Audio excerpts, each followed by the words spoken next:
Hello, my name is Joy McIntyre, and I'm welcoming you to the 5th lecture in our series, Who's Afraid of Hugo Wolf?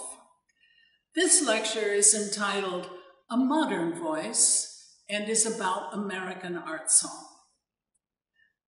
The period called fin de siècle was a heady time in art, literature, and music. The Western world was leaving the rigors of the industrial age behind and moving into the new 20th century, bursting with optimism, innovation, and aestheticism.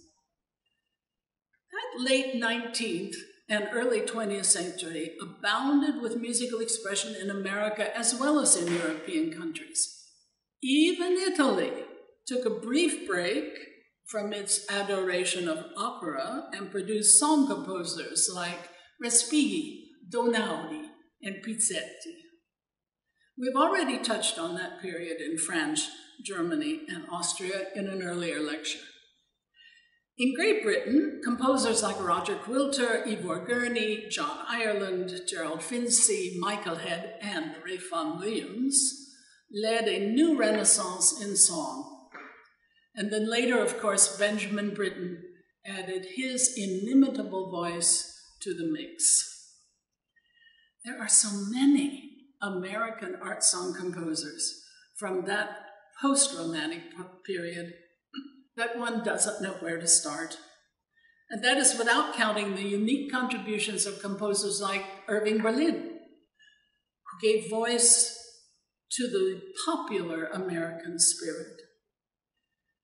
Where would we be today without God Bless America? Written in 1918 and popularized by Kate Smith. For our first musical example today, we are going to turn to Mrs. A.H.H. Beach, otherwise known as Amy Beach.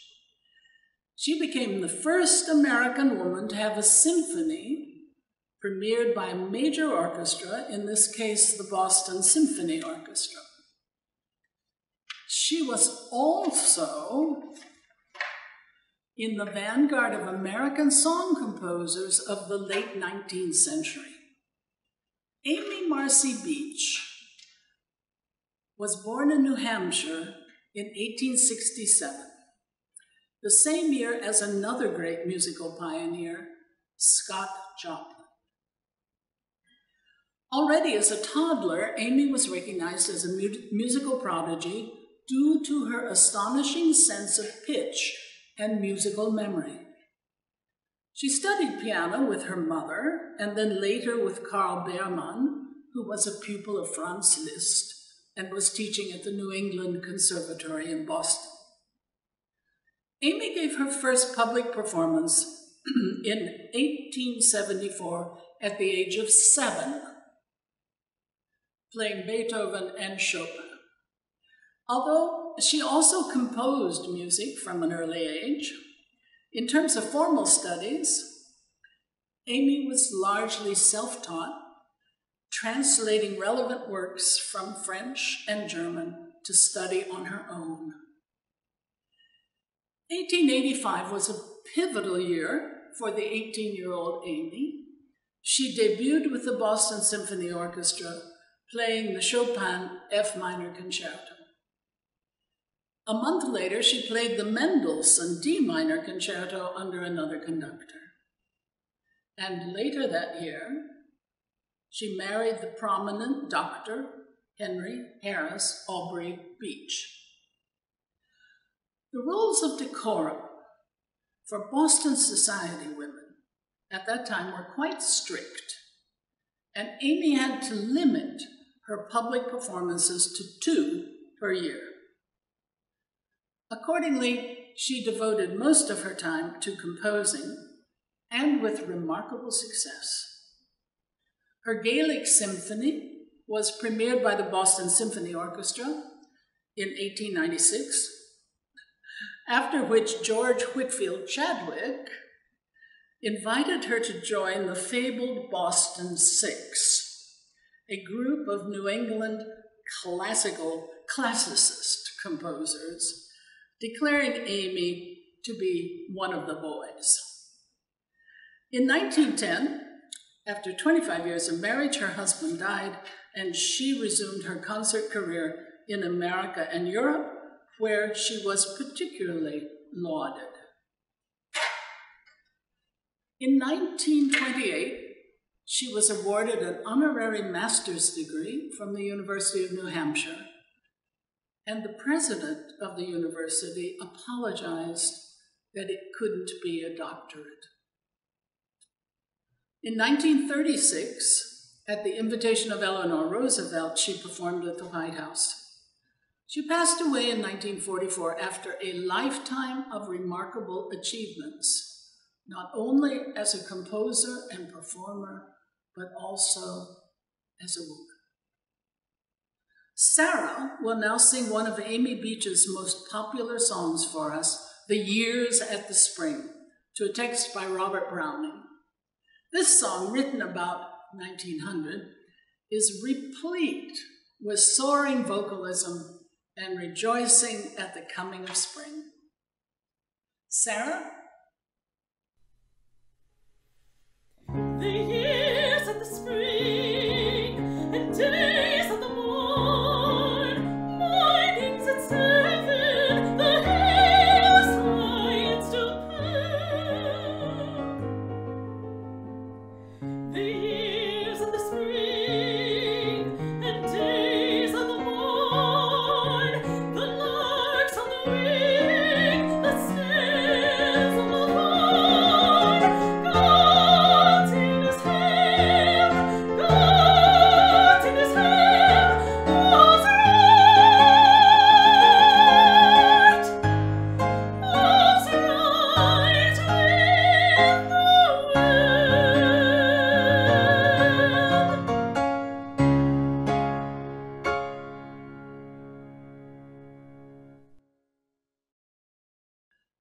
Samuel Barber was born in 1910 and died in 1981. At an early age, young Sam decided to become a composer, and now is generally regarded as the dean of American composers. He received the American Prix de Rome and grants from both the Pulitzer and Guggenheim foundations. Barber had another claim to fame. He was the nephew of Louise Homer. Louise Homer was a famous contralto of the Metropolitan Opera and also major European opera houses around the world. Her husband, Sidney Homer, was also a member of that Boston Six. You remember the Boston Six. Did you know that Samuel Barber was also a singer? That probably explains why his vocal writing is so congenial for the voice. He entered the Curtis Institute at the age of 14, where he studied composition with Rosario Scalero and singing under Emilio de Gogorza, who incidentally was married to the great American soprano Emma Ames. Barber's newly discovered baritone voice led him to compose Dover Beach to the poetry of Matthew Arnold for himself to sing with string quartet. In 1938, Toscanini premiered Barber's Adagio for Strings in the radio, and his future was secure. Although a traditionalist at heart, he also wrote some atonal and 12-tone music. It was his gift, however, for beautiful melodies and the recasting of traditional harmonies that made his music so appealing and enduring. Two of his operas, Vanessa and Antony and Cleopatra, were performed at the Metropolitan Opera. He wrote a number of important songs, for example, Knoxville, Summer of 1915, and the Hermit Songs. The latter, written in 1953, was premiered by Leontine Price, who also created the role of Cleopatra for the opening of the new Met. One of Barber's earlier songs is Sure on This Shining Night, a perennial favorite with singers today. It is probably his most recorded song. The poem by James Heggie is full of subtlety and mysterious allusions. Kindness must watch for me this side the ground. The late year lies down the north. All is healed, all is health. Please note the simple canonic dialogue between the piano and the voice. At the beginning of the song, the piano echoes the melody which the singer began, but near the end, the parts are reversed. The piano initiates the melody, and the singer follows one measure later. Sarah?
Charles Ives is an American anomaly.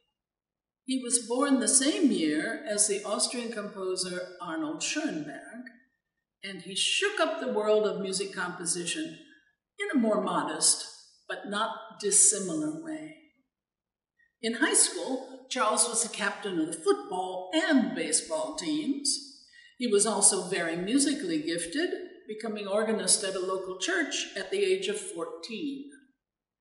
His father, a town bandmaster, reputedly enjoyed experimenting with musical structures, inspired by clashing and competing harmonies and irregular rhythms, a predilection which he passed on to his son. At Yale, Charles prepared for a successful career in the insurance business, while studying music composition with the rather routine Horatio Parker. Horatio Parker was also a member of the Boston Six. At the age of 50, his successful insurance business had made Charles wealthy, able to retire, and indulge his passion for composing music. This financial independence also made it possible for him to be a cheerful iconoclast, thumbing his nose, as it were, at conventional harmony and the expectations of an unsuspecting audience. Nevertheless, his achievements were acknowledged, and his Symphony No. 3 was honored with a Pulitzer Prize in 1942. You have to love Charles Ives. He's fun and doesn't seem to have an inflated sense of his own worth in the great scheme of things. This humility, however, was tempered by a disarming sense of irony, as well as very strong opinions about what was really worthwhile in music. In his self-published edition of Songs in 1922, he comments, numbers 28, 53, 85, 86, 87, 90, and 96 have little or no musical value. It is asked that they be not sung, at least in public, or given to students, except as examples of what not to sing. And yet, many of his songs do have significant musical value and appear with happy regularity on song recitals today. For example, The Circus Band, The Children's Hour, Memories, Two Little Flowers, to name but a few of the least complicated. Ives must have been a fabulous keyboard player, because a great many of his accompaniments are fiercely difficult. At the same time, in the midst of tonality-defying chromatics, crashing tone clusters, and syncopated rhythms way ahead of his time, you will suddenly hear a return to the comforting tunes from his youth. In his rather lengthy afterword to his edition of 114 songs, Ives claims that a song should have the same rights to independence that any citizen would enjoy. If a song, he says, feels like kicking over an ash can, a poet's castle, or a prosodic law, will you stop it? Must it always be a polite triad, a breve gaudium, a ribbon to match the voice? Should it not be free at times from the dominion of the thorax, the diaphragm, the ear, and other points of interest? Well, I think I will leave that question for you to decide. I wish we had time to give you a short tour of Charles Ives' songs, but we will have to content ourselves with a reprise of Heinrich Heine's poem Ich Grolle Nicht from Robert Schumann's Dichterliebe. You will remember John sang that for us in the second lecture of this series. This is one of a number of songs that Ives wrote to German texts, and it is very different from Schumann's version. For this text, however, Ives did not provide an English translation. Perhaps he thought it was perfect just as it was. John?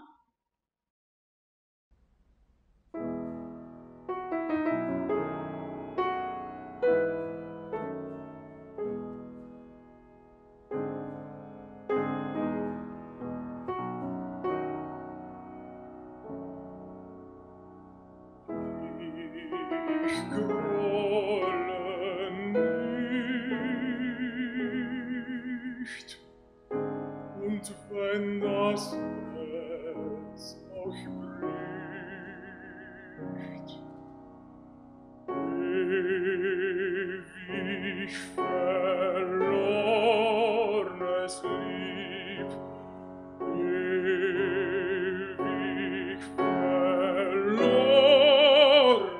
Lieb, ich grolle nicht. Ich grolle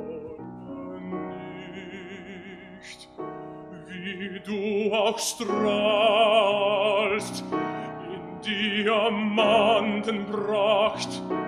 Es fällt kein Strahl in deinen Herzensnacht, in Herzensnacht, das weiß ich längst, das weiß ich längst, das weiß ich längst.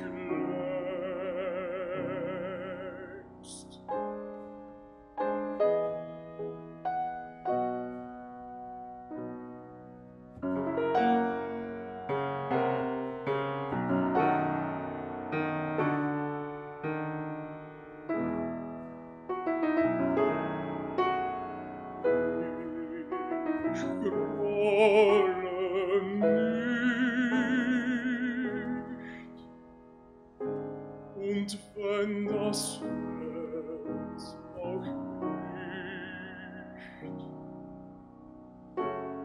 nicht, ich sah dich ja in Traume,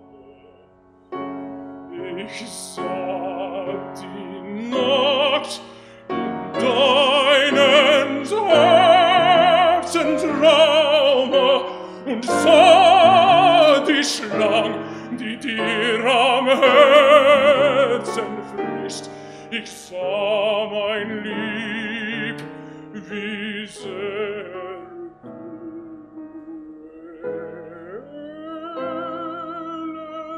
du elend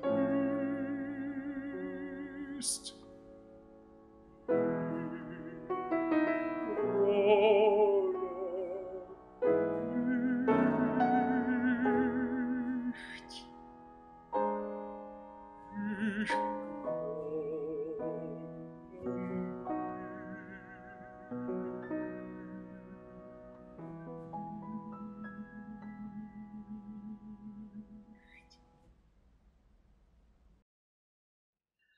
For our fourth song, we return to Samuel Barber, this time from his later song cycle, Hermit Songs.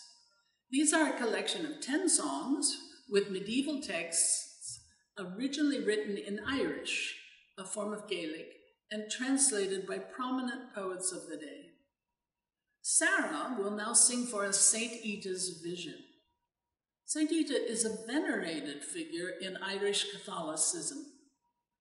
She lived from circa 480 to 570 in the Common Era. That's 90 years, a rather long life for the time. And she founded a convent in County Limerick. The text may well have been written by the saint herself. Sarah?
The Wall Street Journal hailed Jack Heggie as arguably the world's most popular 21st century opera and art song composer.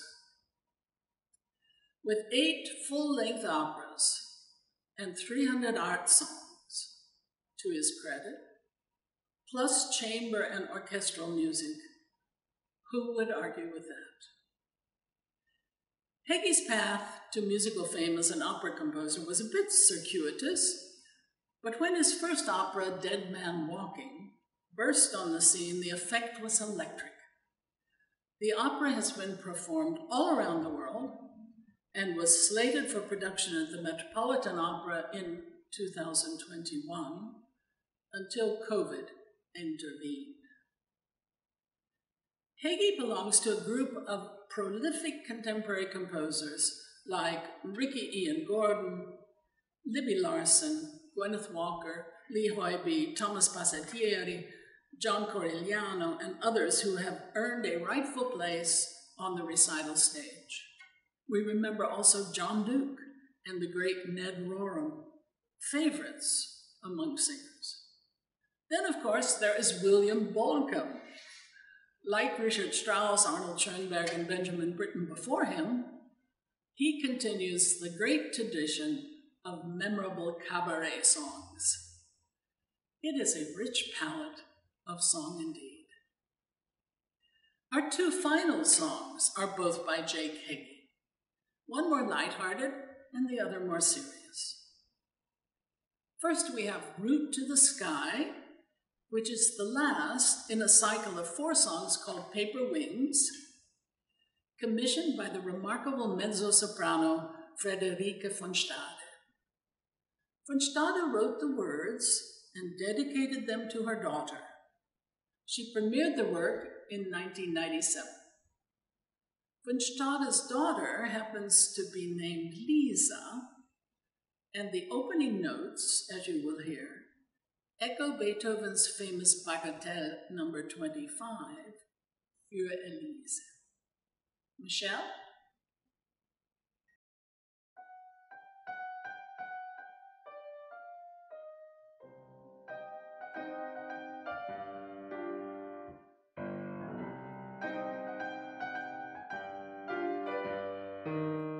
My mother taught me to fly, not even knowing that she had done so.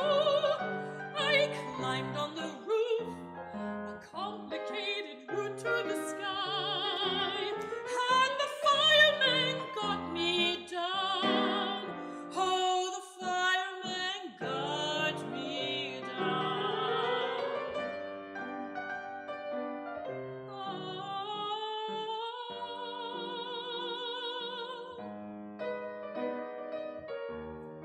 Lisa was 8 when she climbed through the window out onto the roof. Oh, when I saw how she done it, I nearly fainted. So I climbed out after her. Lisa, don't move!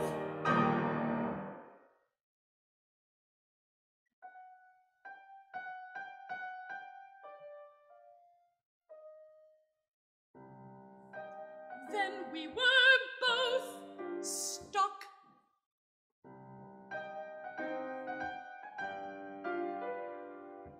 Two cabs, an ambulance, 2 station wagons of rescue teams came to the house, and the firemen got us down. Oh, the firemen got us down.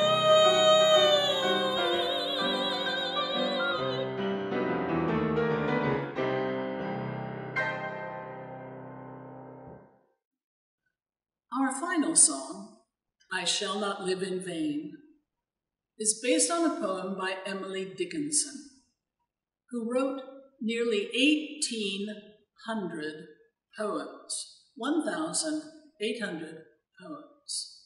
Surely that's a record. Although virtually unknown in her own lifetime, Dickinson is now ranked among the greatest of poets in the modern world. Countless American art song composers have set her poetry to music, perhaps more than any other single poet. The text to this next song is certainly worth remembering. If I can stop one heart from breaking, I shall not live in vain.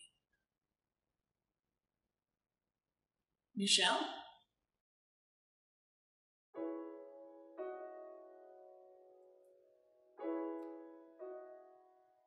If I can stop one heart from breaking, I shall not live in vain. If I can ease one life the aching, or cool one pain, or help one fainting robin unto his nest again,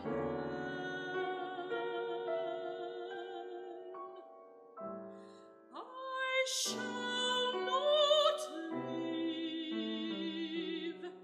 in vain.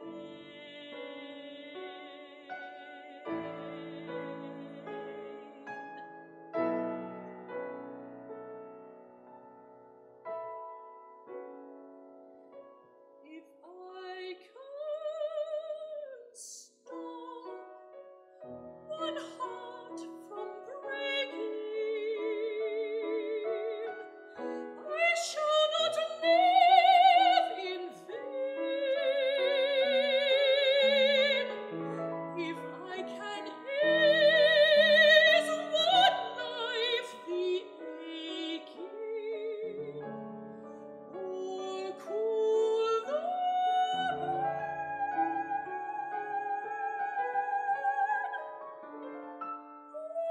have one fainting robin unto his nest again,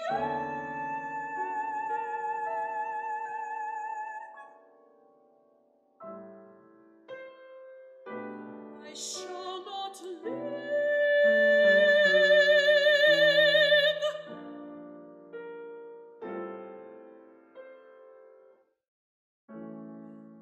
I shall not live.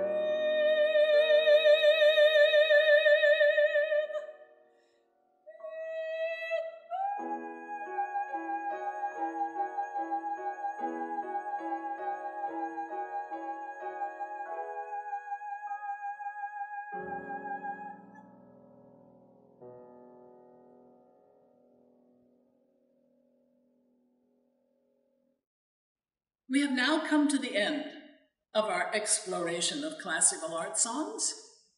We hope you have enjoyed making this journey with us and will join us either in person or online at the Sarasota Music Archive.